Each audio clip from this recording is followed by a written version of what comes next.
Welcome to ABC East Lanes in Harrisburg, Pennsylvania for the final round of the Total Pinfall Scratch Open. This is the 8th event of the Heartland Bowling Series conducted by Jonathan and Brandon Bauer. We are down to the top 12 bowlers who will roll 3 more games to determine our champion and who gets to take home the $1,100 first place prize. I am Darrell Bauer. I'm being joined by Brandon Hinderer. Brandon, we had 2 squads today, and 1 out of 5 bowlers from each of the 2 squads advanced. There were 32 entries in the first squad and 40 bowlers in the second squad. And we had multiple cashers. Mike Houts and Jason Statler cashed in both squads. What did you think of the action today? There was a lot of up and down scores. It seems like some people were able to figure out this trickier oil pattern, get the scores higher, and there was quite a few medium scores as well. So it was definitely a lower scoring pace overall. Do you see any particular place on the lane that players were playing? Or they using multiple angles? It was multiple angles, pretty much the 15 board out to about 8, 9, a little bit straighter through the front and through the back part of the lane. Just a couple people are playing out, but most of the people were in that 10 to 20 range at the arrows, out to about to the 8, 9, 10 at the break point. We're talking about the WTBA Soul pattern. It's a 39-foot pattern. Fairly flat, so he had to execute and make good shots, and we have a strong field here for the finals. Can you talk a little bit about some of the PBA champions we have in the top 12? Yeah, we have national staff Joe Paluzek. He was the overall leader. Then we have John Fury, also Kenny Lane, Paul Pinto, a lot of the East Region players who are on the staff, and then also Connor Pickford, and also Chris Rogers came the whole way up from North Carolina. So we got some PBA players as well as a lot of good local bowlers too. That's correct. What we're going to be watching is Joe Paluzek, as you mentioned, is a tournament leader. He had the high game of the tournament at 290 and had 1179 for his set, averaging 235 for his 5 games. Next was Kerry Smith. Kerry averaged almost 230 and with a total pinfall of 1147. Followed by Irv Raines at 1136. Connor Pickford 1127. Paul Pinto 1113. Jimmy Plessinger 1105. Chris Rogers 1104. Kenny Lane 1092. Jason Statler 1072. John Fury 1070. Dan Buckman 1065. And our last qualifying spot, Mike Houts at 1062. They will carry those pins over and for the next 3 games, and total pins between their qualifying score and what they bowl here this next round here in the cashers round will determine who will be the champion of this event. Yeah, this format definitely rewards the people who are the higher seed, but the problem is you still have to make your quality shots and maintain that lead. This is the 8th tournament that has been put on by the Heartland Bowling Series, and every tournament has a little bit different format. So once again, keeping in tradition, different format this event than what has been used in the previous 7 events.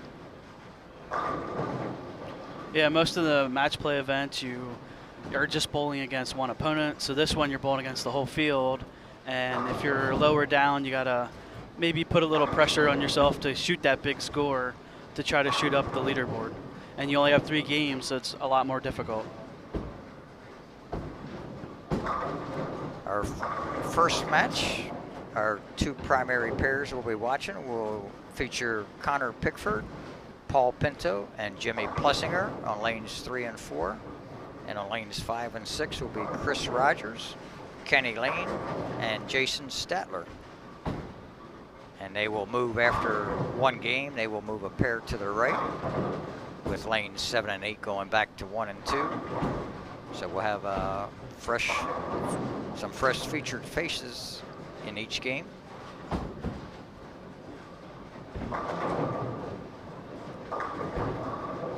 Yeah, and the other thing too is they re-oiled before this round, so it definitely changes a little bit every time they oil. This is the 3rd time, so they're going to play a little tougher, even yet a little flatter.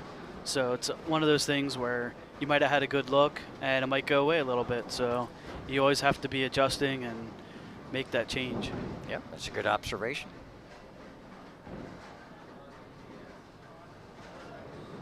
As we've completed our practice shots and the bowlers are about ready to start here in the cashers round.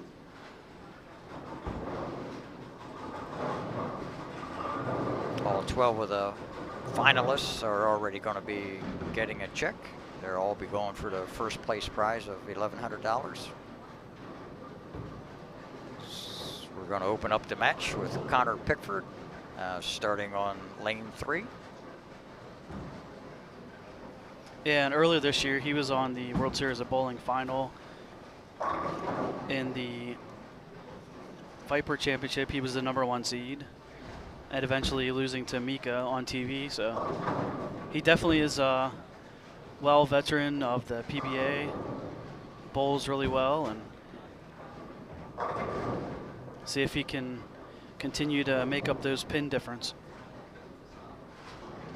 Connor also has the distinction of rolling 4 300 games in one event, in a PBA event in Melbourne, Florida. Do you have any PBA 300 games to your credit, Brandon? Nope, I have a 299, which was at Howell Lanes 2 years ago. That was best I've done so far. It was 7-10 and 7 pin rolled out, but nothing took the 10 out. See, Connor opens up with an open as first frame.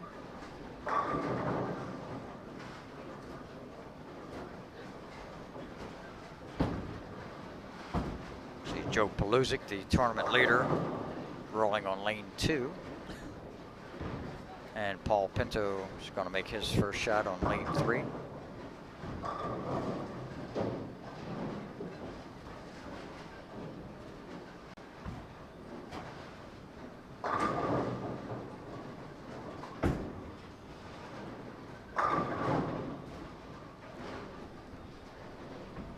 Paul made a finals in one of the earlier events that was live streamed by the Heartland Bowling Classic Series. There's a PBA over under 45, or an over under 45, not a PBA event.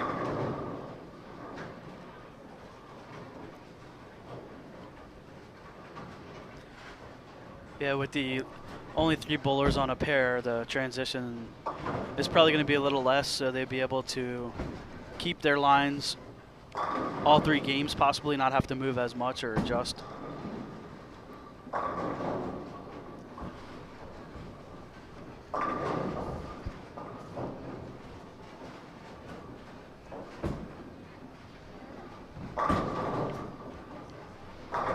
Looks like Jimmy's a little more pleased with that shot.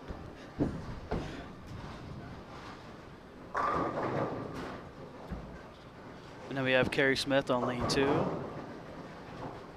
She's the other person on that pair.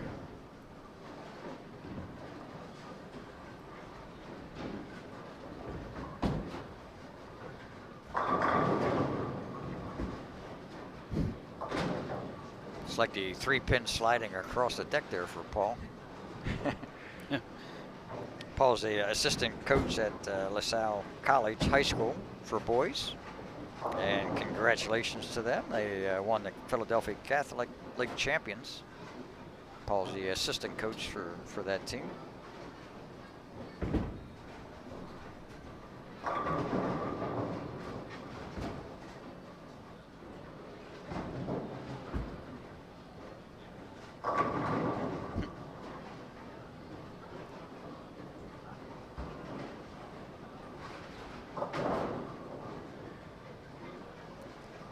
Watching Jimmy Plessinger throw his third frame shot, lane 4. As you mentioned, he struck on his first shot, but wasn't real pleased on it as it crossed over. Now the last 2 he's put right in there.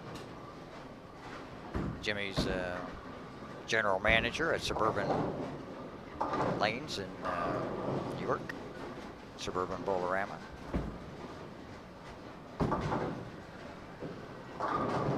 And also now on lane 2, we have the third person in that pair is Irv Raines, working on a double. Goes a little late.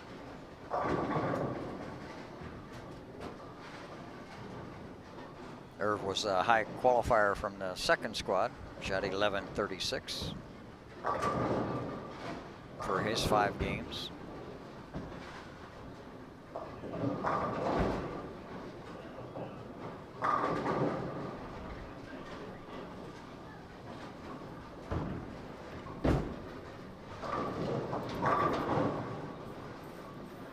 Paul's looking pretty comfortable there.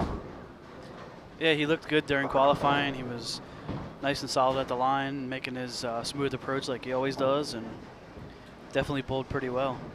He had a 279 game in there and 256 before that. He's throwing the ball very well right now.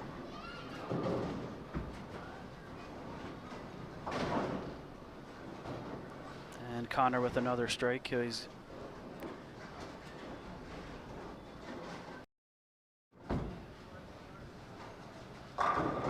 Jimmy Plessinger on lane 3, trying to start the match off with 4 strikes in a row.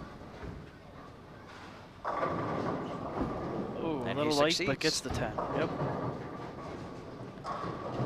And you got Joey Paluzek on lane 2 now. He's on a double 8 spare, gets another strike.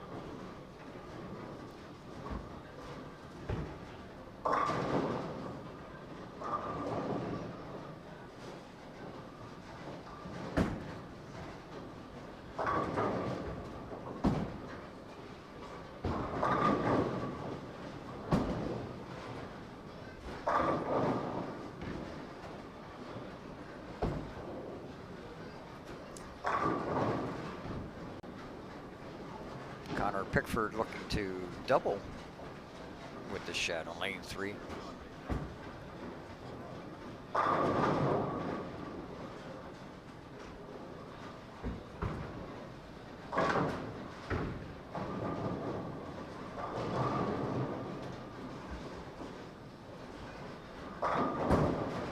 Carey throws a nice strike on lane 2 there.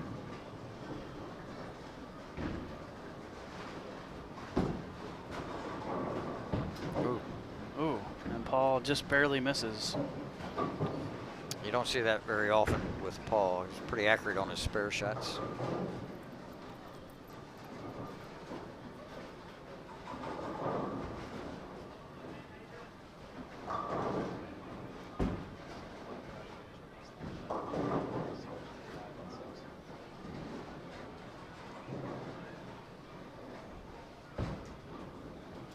So Jimmy here with the front 4.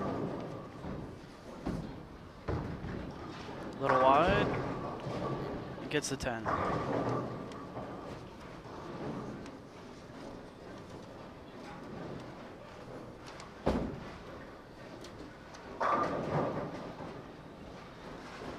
And lane 2 there, Irv has a double, 8-1, and another double now.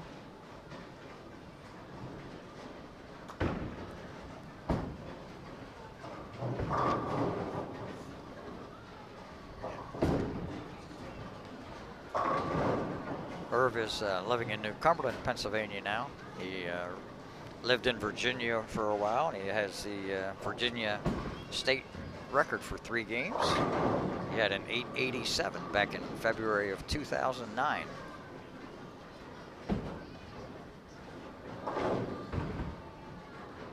As we're going to switch to our alternate pair, 5 and 6, as we're going to watch Jason Statler on lane 6. Jason has the first 4. Leaving the 3-6-10.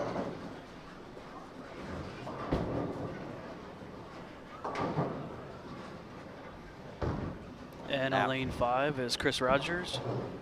With the spare conversion, he has 2 spares and 2 open so far, mixed in there.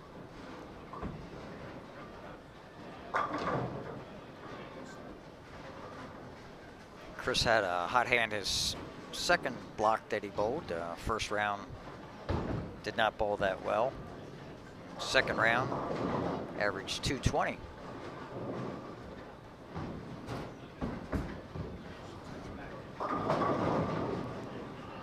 As you mentioned, the pattern dictates that you have to make premium shots, and took a 207 average to qualify from squad 1 and a 211 average to qualify from squad 2.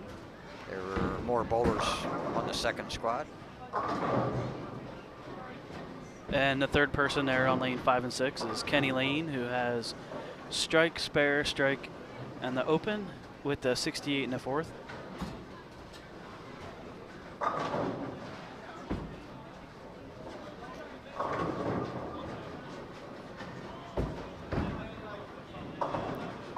Kenny's a longtime great bowler from the Baltimore area.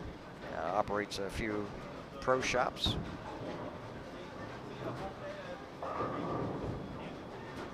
I've known Kenny for many years, probably 20, 25 years. We've been good friends.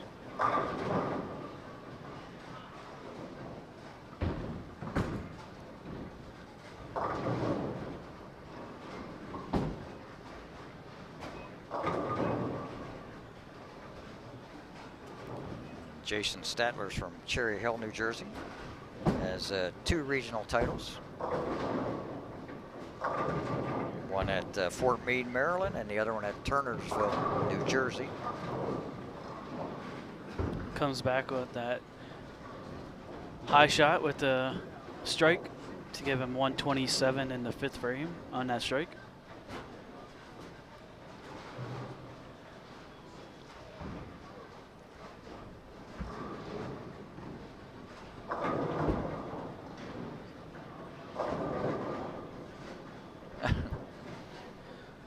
Kenny gets the 7-pin to fall late.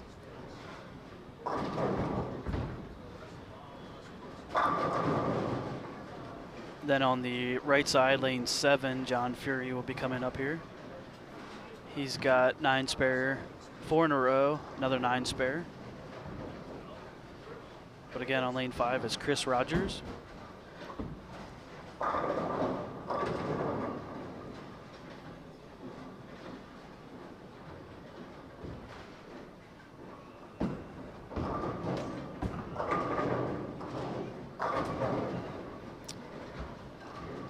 John Fury won the Heartland series of the PA Masters, where he received first place prize of $1,500 plus a Masters entry.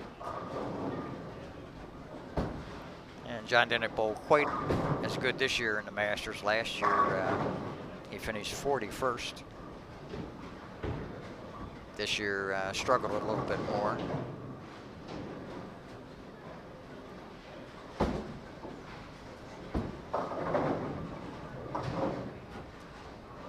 Bowled in any of the Masters events, the PBA Masters? I missed this past year's, but I bowled the previous 2 years, and it's definitely a challenge because there's a lot flatter, sort of like this, where you can't use too aggressive equipment. But with the Masters, you bowl 2 fresh squads and a burn squad, so it just depends on that burn squad who you follow. I mean, it's definitely a challenging format because you have 15 games total to try to make it in the top 63. And your last bowl was in Brunswick, New Jersey? Yes. Yep. It used to be Carolier, but. Yep, at Carolier Lanes when they have it. I bowled the last 2 events there, and this year I did not go out to Wisconsin. Kenny Lane now, lane 5, gets 3 strikes in a row.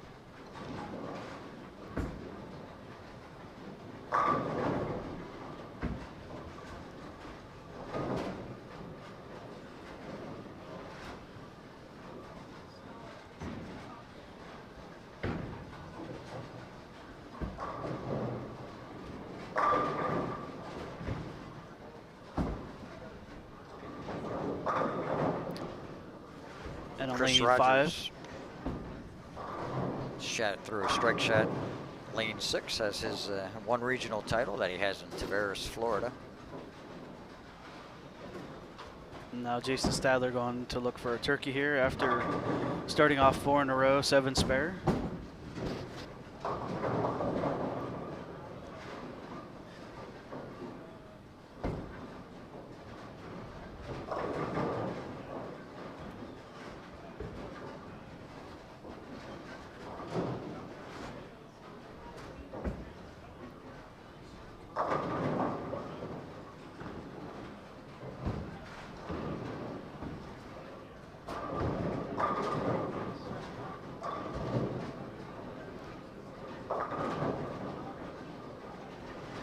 Kenny on lane 6, trying to make it 4 in a row. Ooh. Looked a little tentative on that shot. Yeah, you just got it in a little bit, and if you miss in just a little bit down lane, it's going to leave that split with that little bit less volume in the middle.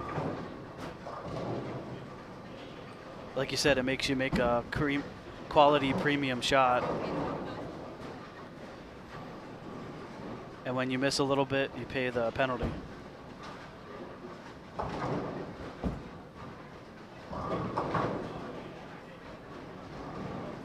Kenny is going at a 193 pace. Can strike out for 213.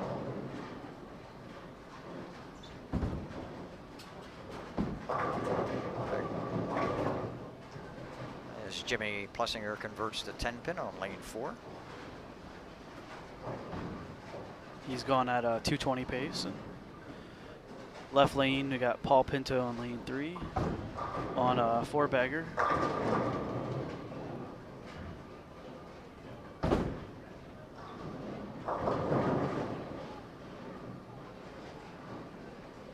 He's trying to avenge that missed 9-pin.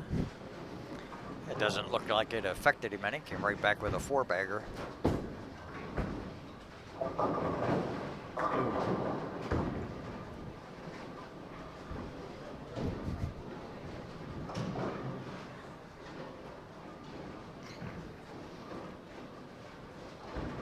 Tough to get long strings going.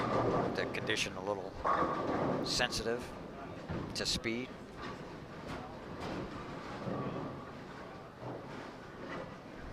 As you can see there in lane 2, we have a 2-4-10 split by Irv. Can't get the 10 out. Gives him 169 in the 9th frame. And Paul gets the 2, which gives him 192 in the 9th.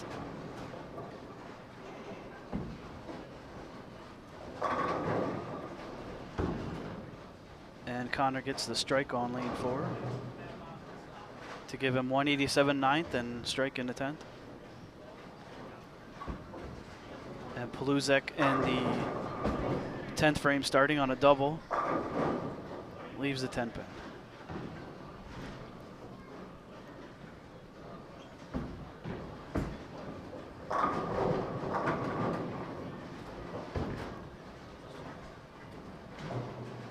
Connor Pickford can strike out to stay within 50 pins of our tournament leader, Joe Paluzik, if he gets a strike here.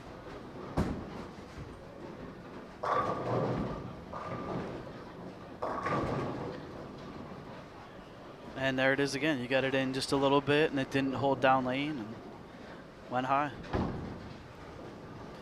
With that spare, they'll give him 207. Paluzek with the spare. Looks like Joe's going to still maintain the lead as we're going to go into the game 2 of the cashier's round.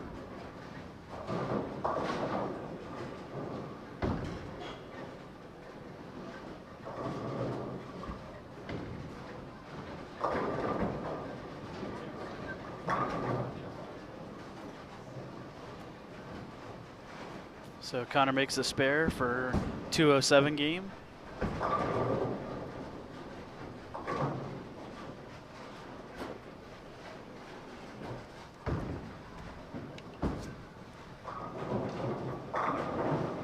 Lane 2, Joe strikes out on the fill for a 2:15 game.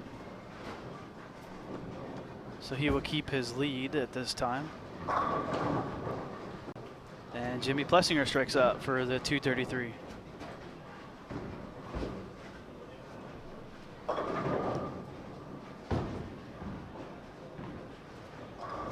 Paul Pinto's gone at a 2:10 pace as well.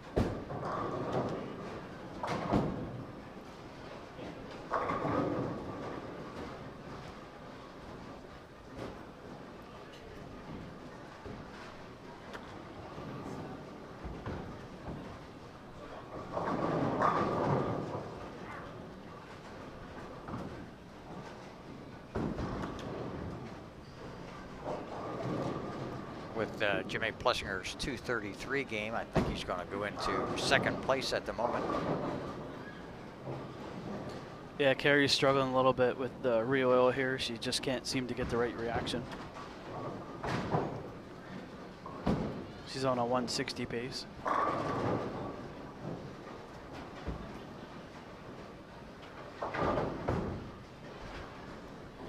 And Paul with the double puts him in the 220 range.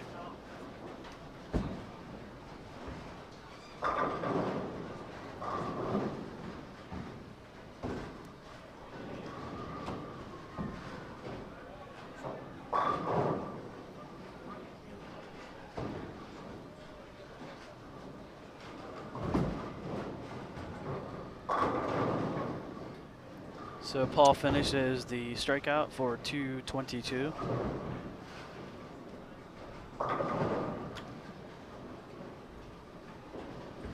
So he'll be a couple pins behind Jimmy, and then Connor Pickford is one pin back from Paul Pinto.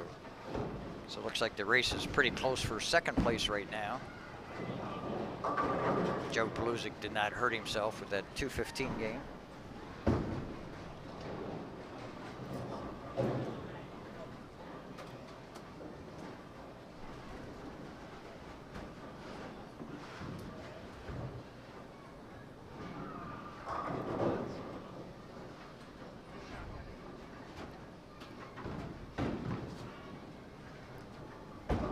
Lane 6 here, Kenny Lane with the spare.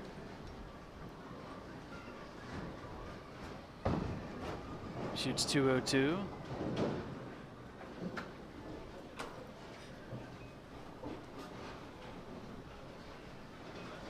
Now we'll get the shuffling of the players to start game 2. And like I was saying, it's definitely a little bit tougher now. You got to make sure you make those premium shots.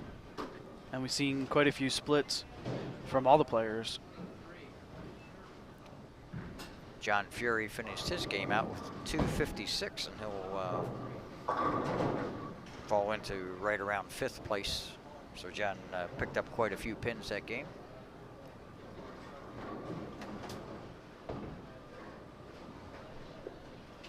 But he started out 109 pins behind tournament leader Joe Paluzik.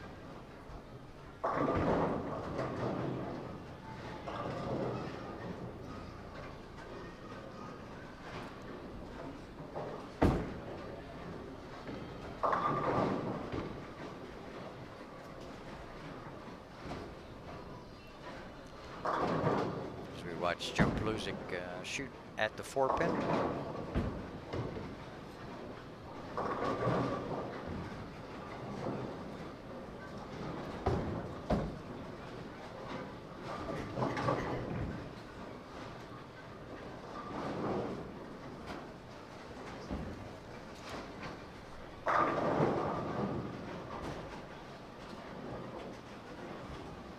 And on lane 3 is Irv Range shooting at the 3.610.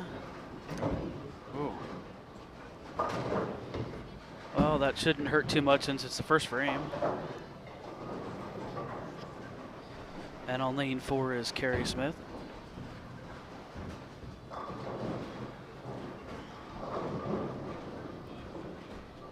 Looked like Irv lost his footing a little bit. I know a couple of months back he had his leg in a walking boot, so he had some injury to his left foot.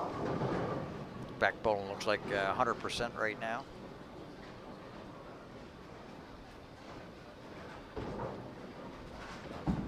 Lane 1 is John Fury. Gets a little light.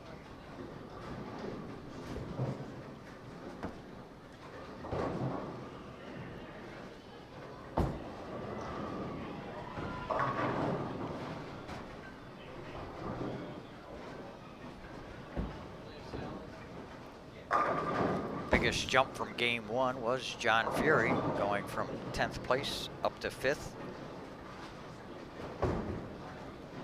It's now just 68 pins behind tournament leader Joe Plusic.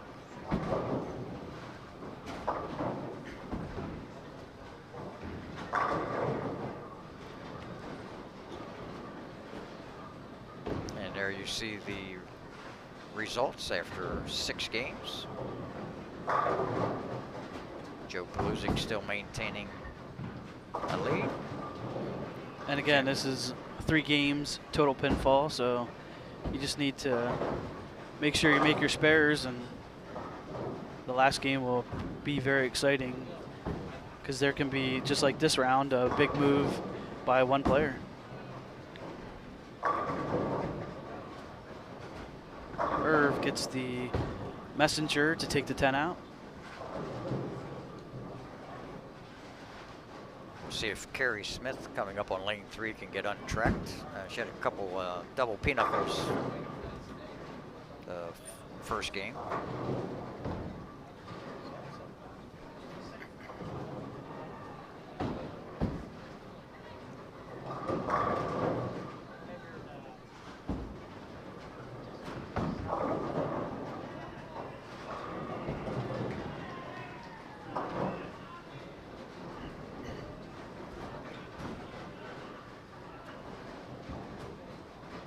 Definitely made a ball change. Oh, okay. Almost 7-10, got the 10 to fall.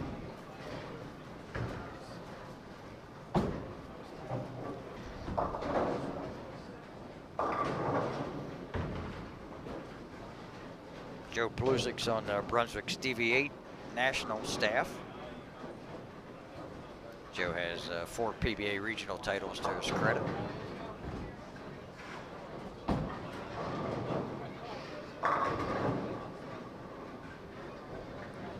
And last weekend we bowled a similar format where we had the first day of qualifying and the second day pins carried over. It's the Olympus Memorial, and it was a tournament that Joe has now won 6 times. He won for the 3rd year in a row, so it's definitely a tournament he likes to bowl in, and this type of format suits his style, where total pinfall, total games makes the tournament instead of match play. I mean, definitely a different thought format of how you approach each type of format. Is the Olympus Open, is that held at the same bowling center every year? No, it's actually held at different alleys in the Berks County area. It's a memorial tournament for Paul Olympus. And like I said, he won 3 years in a row and has 6 overall events that he has won. That's pretty incredible, bowling at different center each year.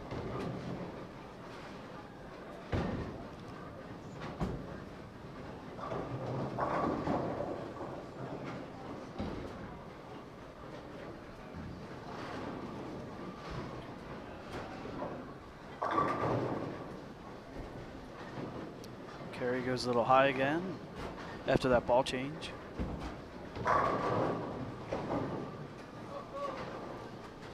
Carey is going to be participating in the PWBA tournaments coming up for the women, starting in July.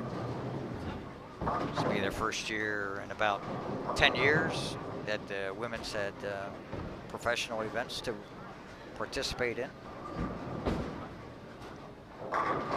She'll also be bowling in the Queens in May.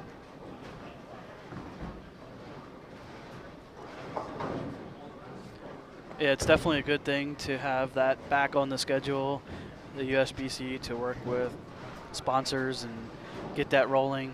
Definitely another great tournament series, I'm sure, coming up to get those women back out bowling. I'm sure they had a lot of anticipation for this event, and it's definitely good to see it back.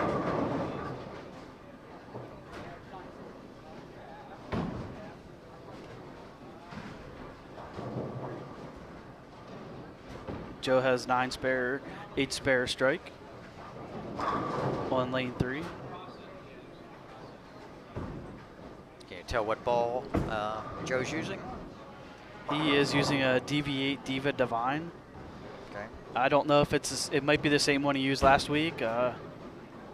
Playing a similar line to last week, where you just kind of have to get it to float through the front and get it to pick up at the right spot down lane. We bowled on a 38 pattern last week, so it was very close to this. Pretty flat.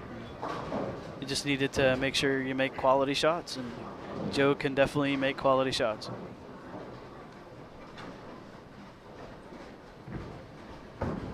And you can see Irv again going high.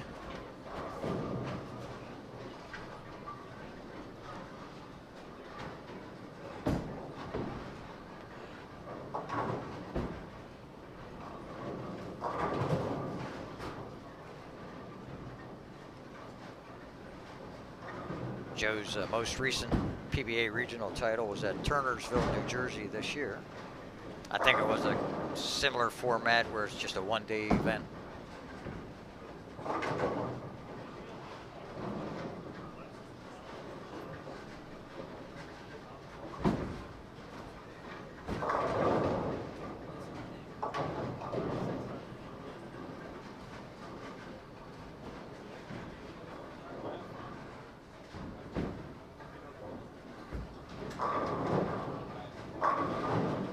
And Carrie gets a strike finally on this pair. So she has 3 spares and a strike now.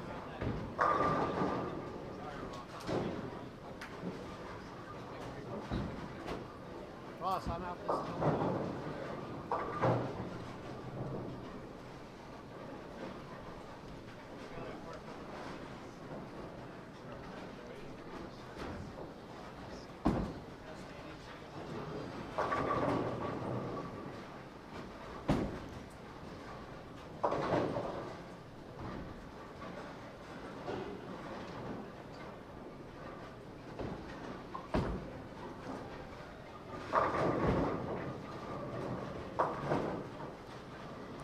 See if Irv can make the adjustment here. He went high the last 2 times.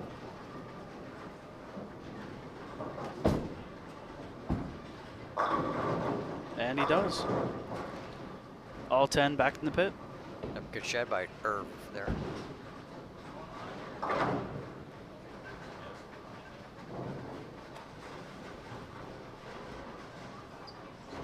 Over lane 1, John Fury on a double. Oh, he gets the 5 to go.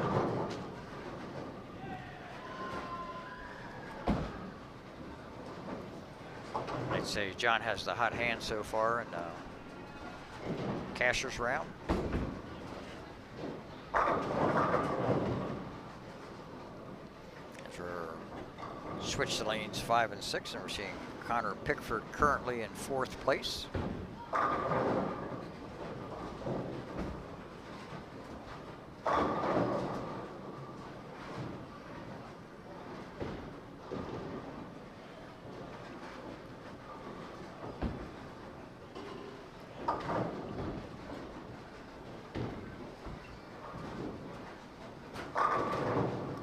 Carrie's getting on track. I think that's her first double in the Cashers round. And Jimmy's got 3 in a row, 9 spare. Gets the 10 out. Jimmy currently in 2nd place, 56 pins behind Joe Pelusic. Cutting into the lead a little bit.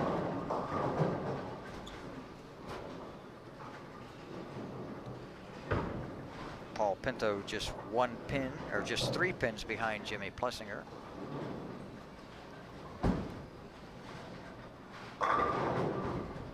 Wow. Bad break for Paul. Yeah, he's struggling in this game a little. He's got 9 miss, 7 spare, chopped a spare, strike, and now that bad break 7 pin.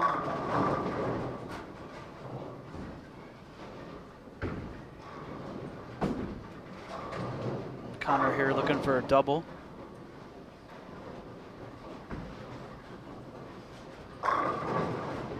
How good was that shot? That was pretty good. Seems like he's playing a little deeper than most of the other players, getting it to the right more.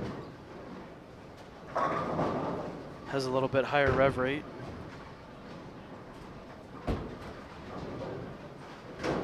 Whoa.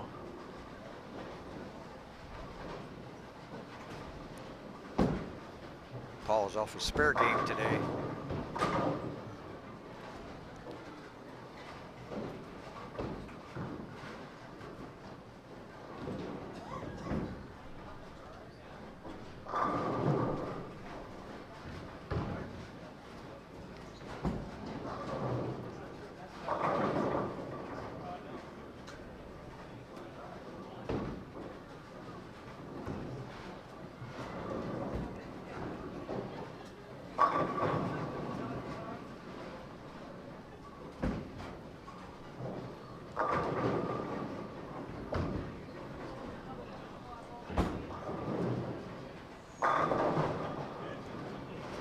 Two hottest players seem to be Jimmy Plessinger and John Fury. Creeping into that 56 pin lead over Joe, or Joe Pelusic has at this time over Jimmy.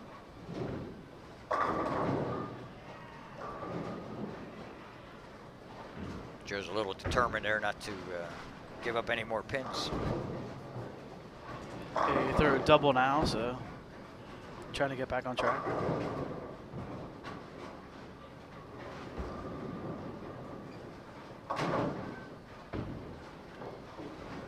You see on lane 7 there, Kenny Lane shooting at the bucket. He's got 154 in the 7th.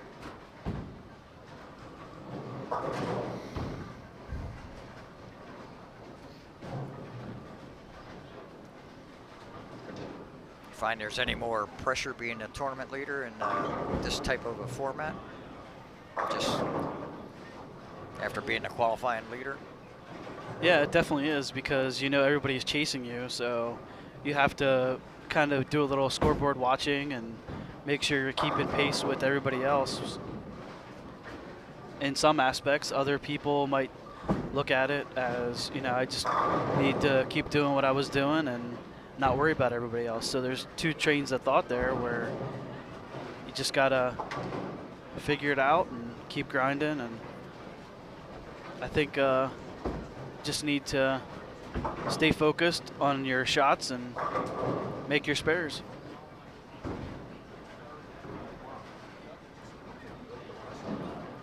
Watching Paul Pinto convert to 6-pin.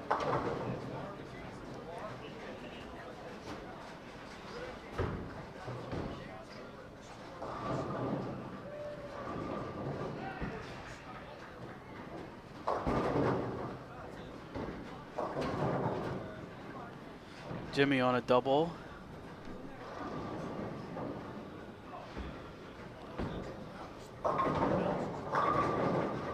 Oh, gets that 10 out again. Jimmy rolled 233 his first game. He's going at a 238 pace right now for game 2. Joe working on a double.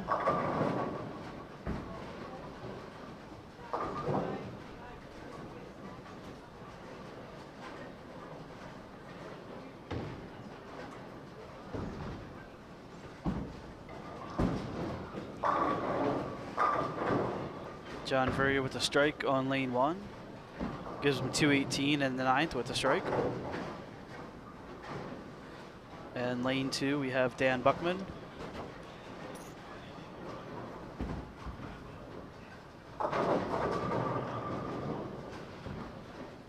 With that spare, it gives him 168 in the 8th frame.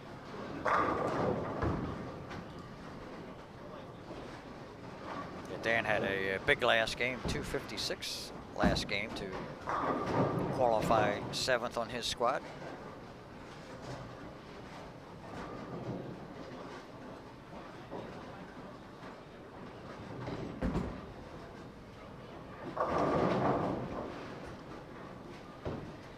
And on lane 2 will be the other person in that trio of Michael Halps. He is working on a 4-bagger.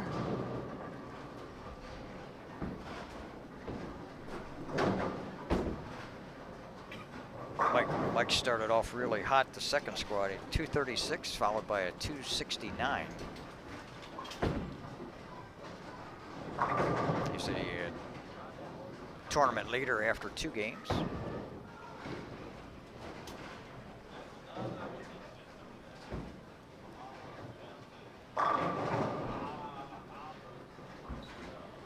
Carry with another strike.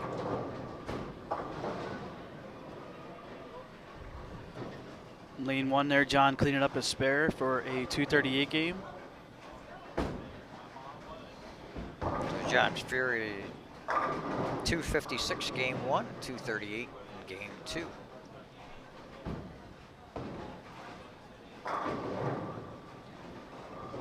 Down 72 pins after the first game of the Cashers round. So that gives Joe Paluzek, yeah, he's striking the 9th.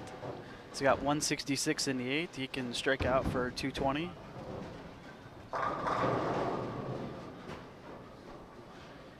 Seems like his lead is diminishing here now in this second of third games. And like you said, it's one of those things where you're up at the top and everybody's chasing you, so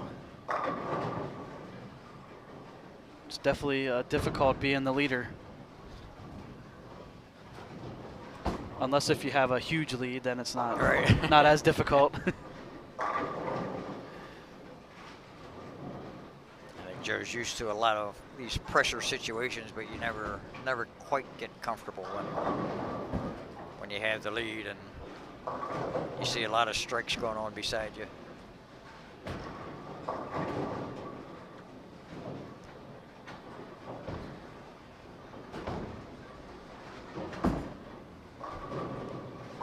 Joe was kind of up and down in his qualifying. He had 2 games in the 190s, but then his next slowest game was 245. So it seems like he either figured out the pair and bowled really good, or kind of just struggled along. But that's not bad when you have tough conditions, as long as he can hold on to his lead. Yeah, and when you're crossing pair to pair, it just depends on who you're following, and it's just one of those things where you get caught in transition or have a couple bad shots.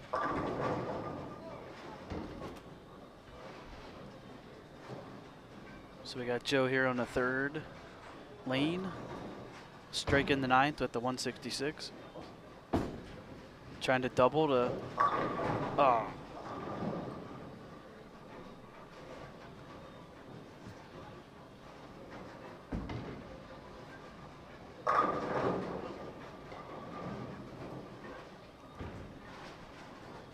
And on lane 6, Jimmy with the strike in the 10th gives him 226 in the 9th, so it looks like he is moving up as well. He can, if he strikes his second shot in the 10th, he'll climb within 10 pins of Joe.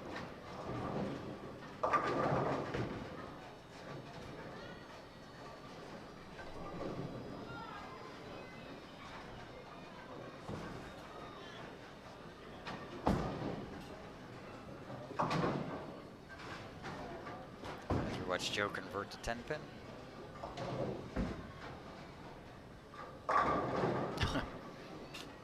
Another 7 pin for Jimmy Plussinger. We saw, was it Jason Statler leave the 7 pin earlier? It was Paul Pinta. Oh, Paul. On that same lane, yeah, on a similar shot.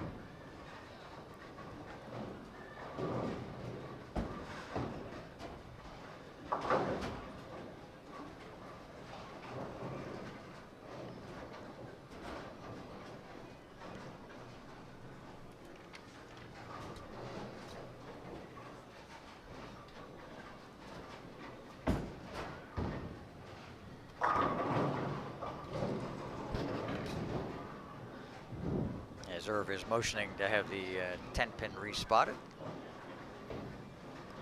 fell off the back of the pin deck. And by leaving that 10 pin for Joe, that gives him a 205 game. Jimmy with the 246 cut into that lead. Joe now is only 15 pins ahead of Jimmy Plessinger.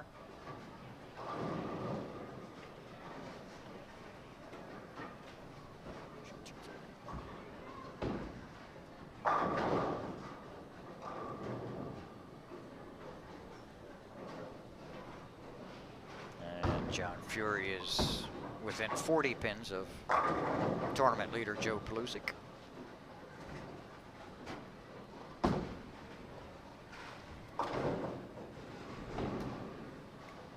Irv Raines finishes with 214.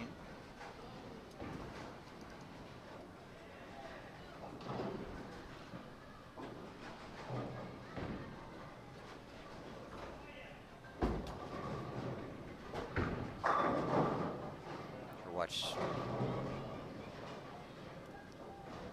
So Paul has righted the ship and has the 5 in a row now to finish off with the strike to get 6 in a row. Gives him the 204 game. Bounce back from those couple opens early. Strangely enough, Paul's 2 games, he had quite a few opens. I always looked at Paul as being very consistent, you know, staying close. Not the type of player that throws a lot of strikes, but also has a lot of opens. But not very typical of Paul so far in this round. He's hoping to get one where he puts all the strikes together without any opens.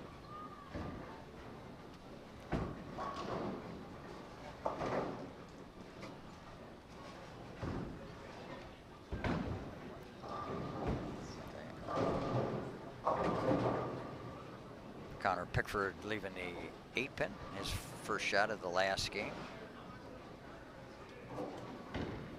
And coming up on lane 8 is Jimmy Plessinger. Again, this is the 3rd game of 3. After this, the winner will be crowned, total pinfall. Jimmy with the late shot gets the strike.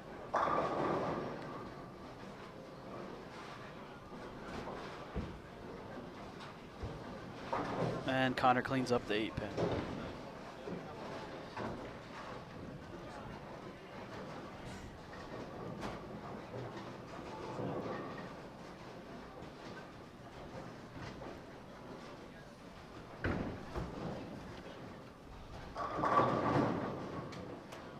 Kerry's going to keep this game clean at least. Several opens in game 1 of this cashier's round. She can strike out for the 215 game.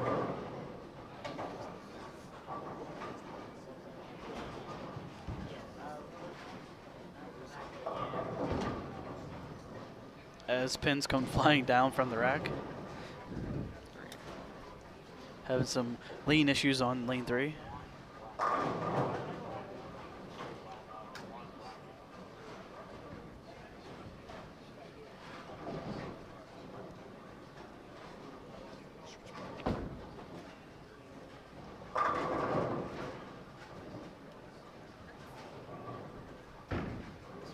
Watch Joe Pelusic strike his first frame.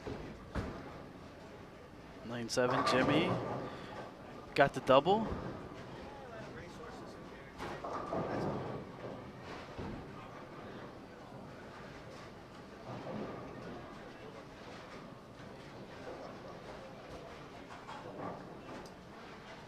Lane 8 over on the right. Paul Pinta started with the strike. Trying to get back that striking form.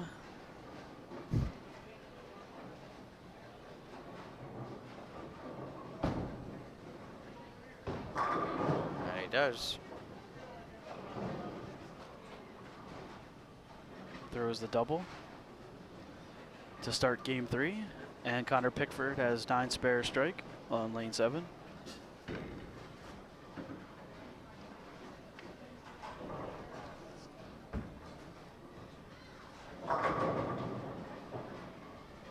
As he doubles up.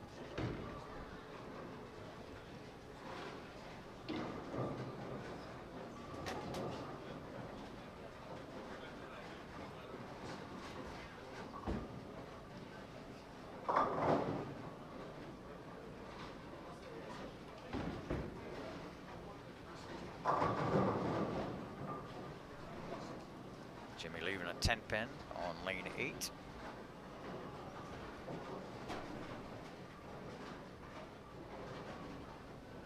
Lane 3 appears to be fixed now, so Kerry can finish game 2.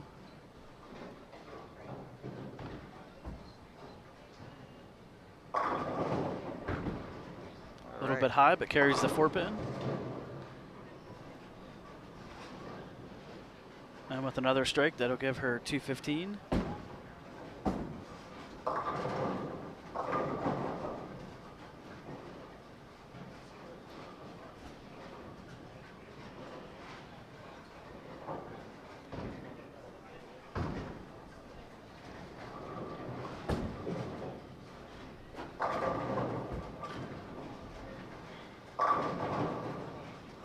And the lane issues did not affect her. She goes up and strikes out. Keeps that clean game. Kerry, one of several women that bowled in the tournament. Brooke Bauer just missed making the cut in squad 1, but she did receive a high prize for either top women player or top senior player out of the advancees. Brooke just missed by 9 pins from advancing. She had an 10-29 series. And as you saw in lane 2 was Jason Stadler. He's got a strike, 9 spare.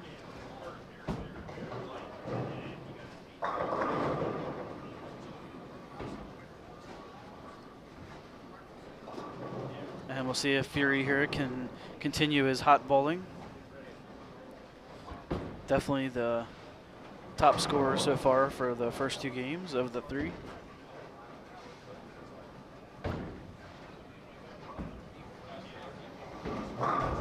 John has moved from 10th to 5th, and I believe he's currently in 3rd place right now.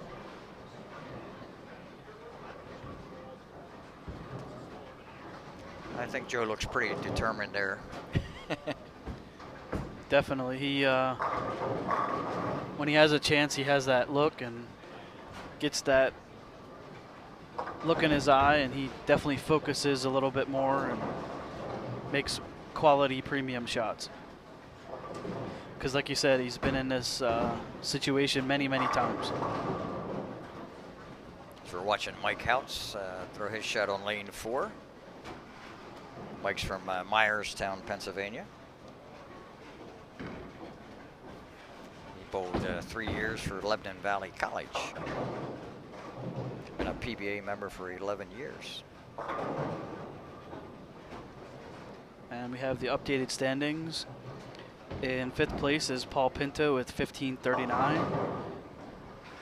4th place, Connor Pickford, 1558. 3rd place, John Fury, 1564. 2nd, Jimmy at 1584.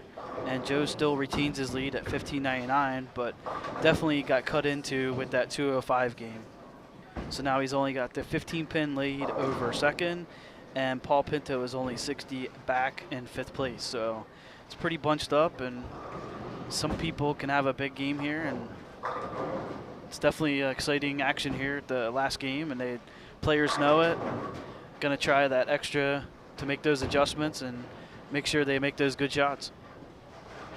As Brandon Bauer has put up our totals up to date.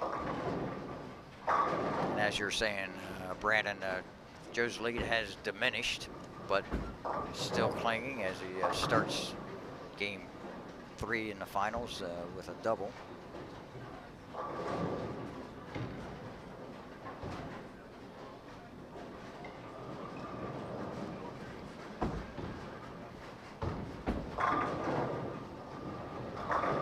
Irv Raines and Kerry Smith, who were 2nd and 3rd after qualifying, have dropped to 6th and 7th.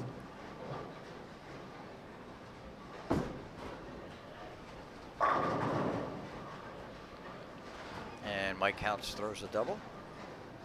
So we're watching Dan Buckman on lane 4. Dan had the big last game at 256 in qualifying to get him into the Cashers round.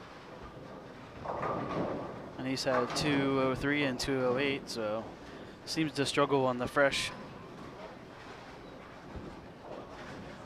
Being the only left-hander in the finals here.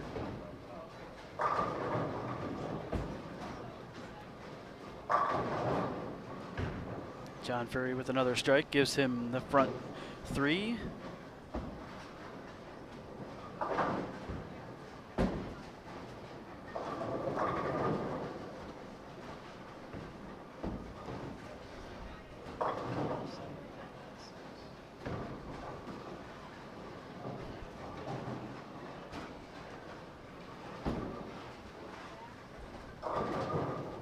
Mike Hout's hoping to get a big last game.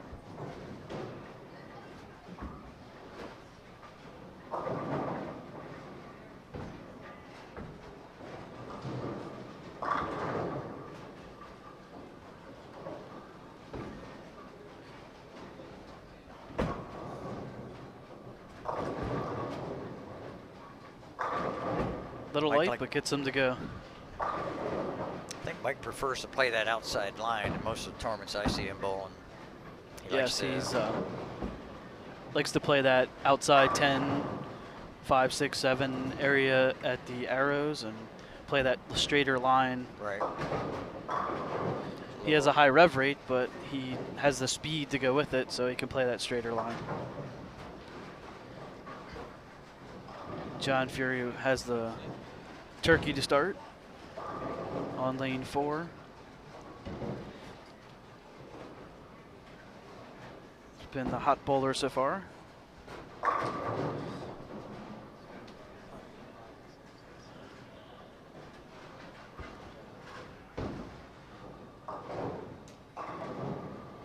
Joe has the front 3 here as well, so he's stepping up to the challenge. And rings a 10.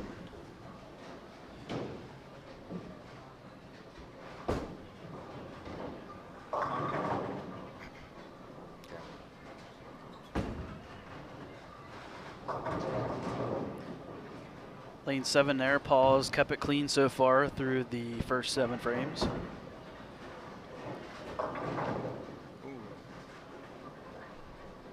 And lane 8, Connor Pickford for 9 spare and 7 in a row. And he gets it to go. So he's trying to make a late charge, make up that deficit. He's currently down 41 pins to Joe Paluzik going into the last game. So that would give him the max score of 290. And Joe with the spare gives him max score of 279.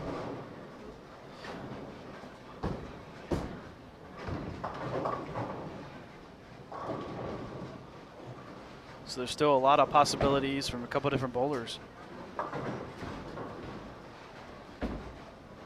Irv attempting to make the Greek church there, just getting the 10.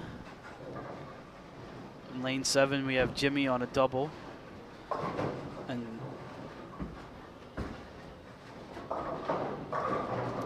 And crosses over. Gets the lucky crossover strike and gives them the turkey.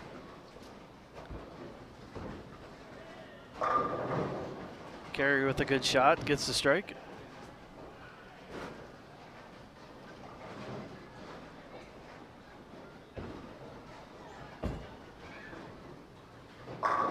Joe trying to get back on it here with a good shot on lane 5.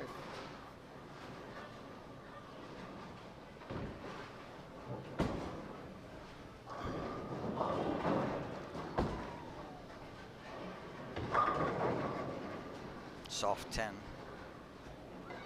Connor Pickford now going for 8 in a row on lane 7. Ooh, he gets a 10 out there.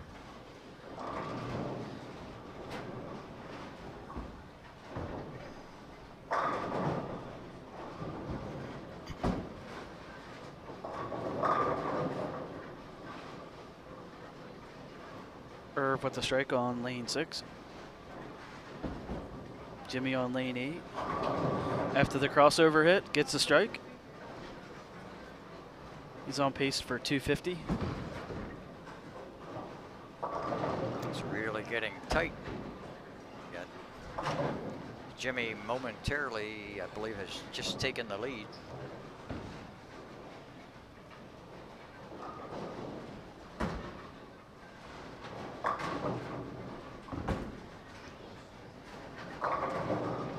Yeah, it's close there with Connor and Jimmy.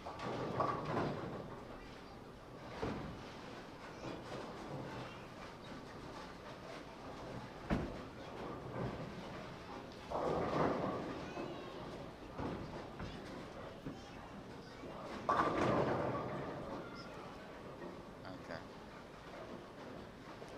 John Fury going with for his first 6 on lane 4.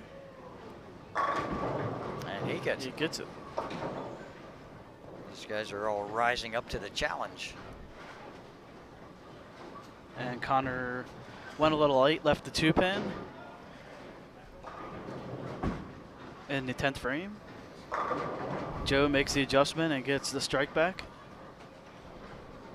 after leaving 2 10-pins. And Jimmy crosses over again. That'll put him at 230 pace now. Connor with the spare.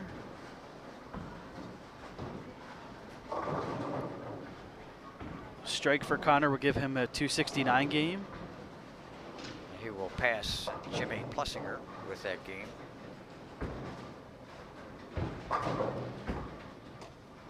Jimmy makes the spare, gives him 217 in the 9th with the spare. Strike will give him 237. Connor on lane 8 gets the strike, gives him the 269 game.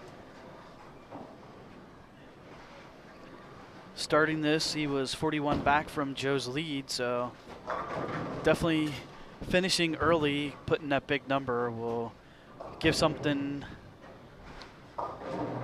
for Joe to think about here. He's going to have to make that adjustment to keep getting that 10-pin out. So Connor with the 269 game. Jimmy leaves the washout for 233.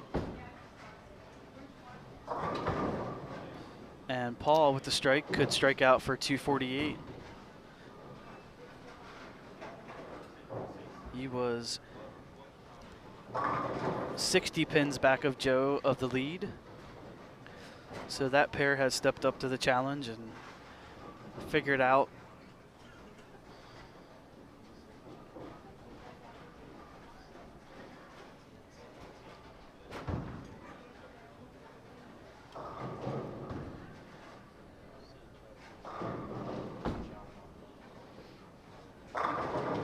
Big Joe shot gets there. the strike. Gives him the double after leaving 2 10-pins. And we'll switch over to lane 3. John Fury has the front 6. Michael Houtz leaving the 4-pin.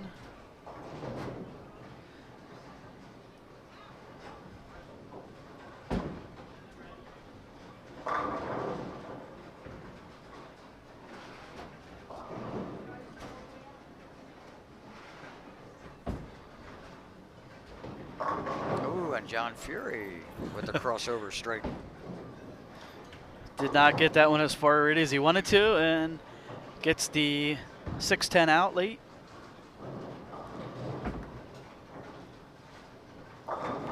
Joe Beluzik will need a strike on lane 6 to go ahead of Connor Pickford and to stay above John Fury.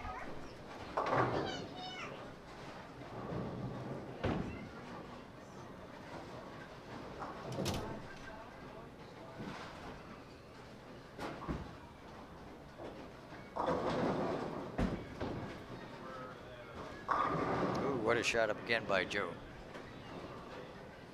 And like I said before, he definitely thrives in this situation. He's not going to back down.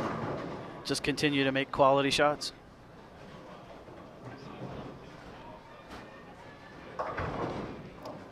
Kerry Smith chops the 2-4-5. It's her first open this game. John Go back Fury to John. trying to strike here to stay within 10 pins of Joe Pelusic. And he gets it.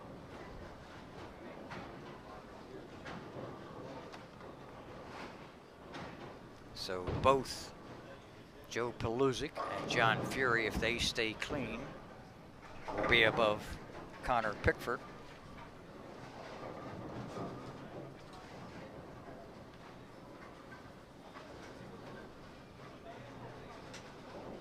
So we're watching Mike Houts on lane 3.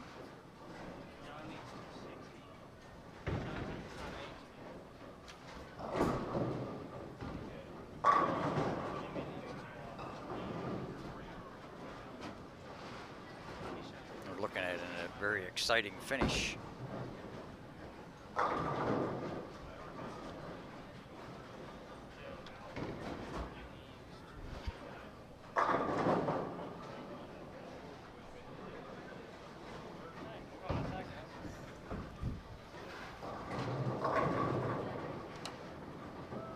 Watching John Fury with the first 8, going up on lane 3.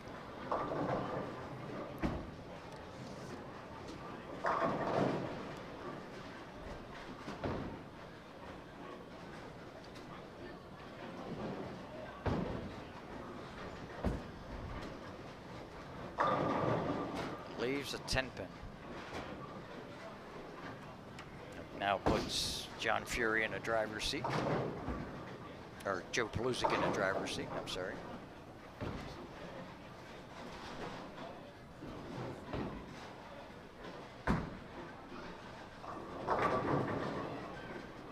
At stake is the $1,100 first place prize.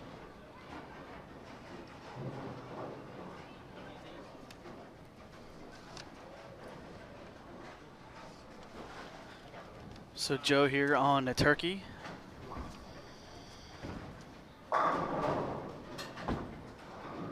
Gets that one a little wide. Oh, and gets And gets the shaker out.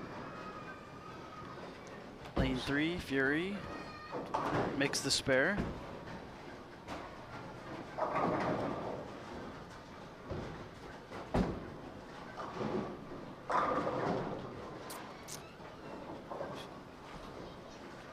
So it comes down to the 10th frame here.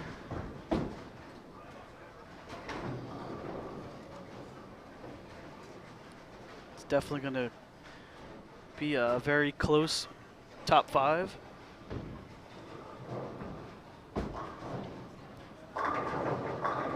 Joe Pelusic needs to fill 18 pins here in the 10th frame, and I believe he will be our champion. Combination 9, 9 spare 9, I think we'll do it.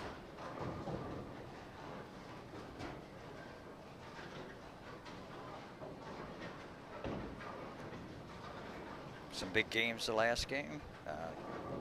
Connor Pickford with 269, Jimmy Plessinger 233, and that's going to do it. Joe can finish out this game with 268 potential. John Fury, the best he can get is 279. John went into this game 35 pins behind. Well, that was a costly shot for John. I think that may cost him second place.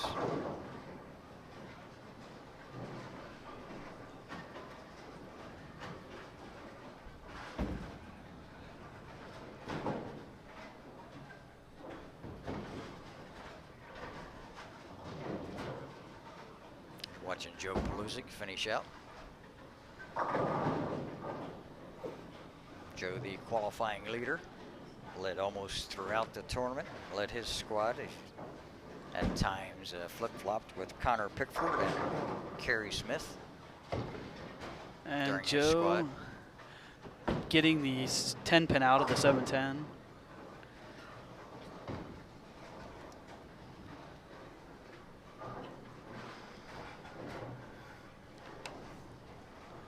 Came down to really exciting finals with Joe Paluzik shooting potentially 256 his last game to stay 28 pins ahead of Connor Pickford. Looks like John Fury's going to end up third place with a total of 18-19.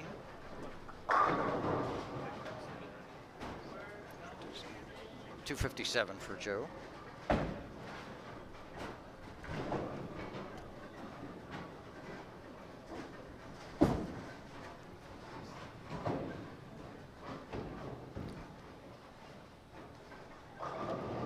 Jimmy Plessinger, even though bowled great in the finals, 233 and 246 to go along with his 233 last game, will end up fourth. Big gains by Connor Pickford and John Fury enabled them to pass Jimmy the last game. I think normally under this condition, 233, I would take that score, but absolutely.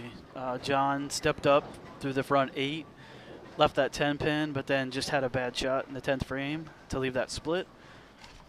And Jimmy had that cross hit that didn't carry the 5-8, kind of cost him, and also the washout leave on the fill ball.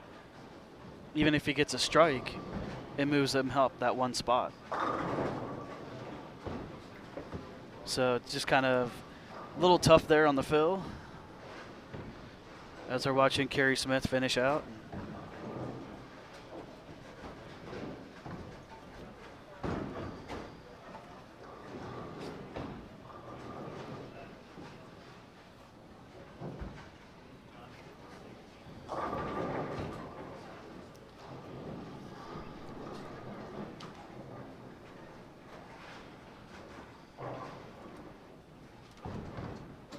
And like we said before, once again, it comes down to a 3-game total pinfall. So definitely a challenge after you've bowled your 5 games. They re-oil, and it made it a lot tougher. But Joe stepped up to the challenge and was able to hold on. Shoot to 257 the last game, even though Connor Pickford shot 269. Held off the field. So we have our champion, Joe Paluzik, winning the Heartland Bowling Total Pinfall Scratch Open, conducted by tournament directors Jonathan Bauer and Brandon Bauer. Joe will receive the $1,100 first place prize. And we'll try to get an interview with Joe coming up shortly. Brian, I thank you once again for commentating with me. Great job as always. Yeah, thank you too. It's always great that you guys have these finals and we're able to broadcast so the people at home can watch this. And as you can see the scores up here, Connor Pickford with that 269 game was able to jump up the leaderboard, finish second. And even though with that 233 by Jimmy, wasn't able to hold on and finishes fourth. John Fury bowled a great 3-game set. Like to see you back bowling. Sorry you couldn't bowl this tournament due to slight injury, but love watching you on the lanes and look forward to seeing you at the next tournament. Good luck in the future too. Yeah, thank you. Absolutely. It's one of those things where you have a little bit of an injury bug, but it's nothing anything serious. So hopefully I'll be back. And as you definitely great job by the Bowers here doing the tournament series as well as broadcasting live. Do you have any encouragement to Jimmy Plessinger? Bowled really, really well. I don't know if you bowled in league with Jimmy or not, but seems like he was doing really well, and no shame in finishing fourth with the competition that was here. I know you were rooting him on. Yeah, absolutely. He's been a longtime friend, and as you can see in the qualifying, he had that 185 game. It kind of cut it back a little bit, but he stepped up in the finals, shot the 230, 240, 230. Nothing to be ashamed about at all. Definitely bowled great the last 3. And as you said, the top qualifier, Joe Paluzek, was able to finish it off, but some of the other players, Irv Raines and Kerry Smith, struggled. So definitely something that holds your head high. You know, you bowled well to make the finals, but sometimes when they re-oil, it just changes a little bit, and they couldn't make the adjustments. Yep, very, very well spoken. As we see on the screen there, tournament qualifying leader Joe Paluzik takes home the $1,100 first place prize, followed by Connor Pickford, $575.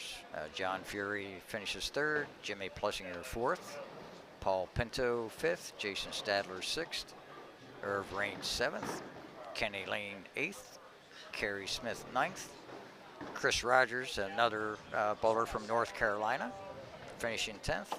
Dan Buckman and Mike Houts round out the top 12. Now we'll bring in tournament champion Joe Paluzik.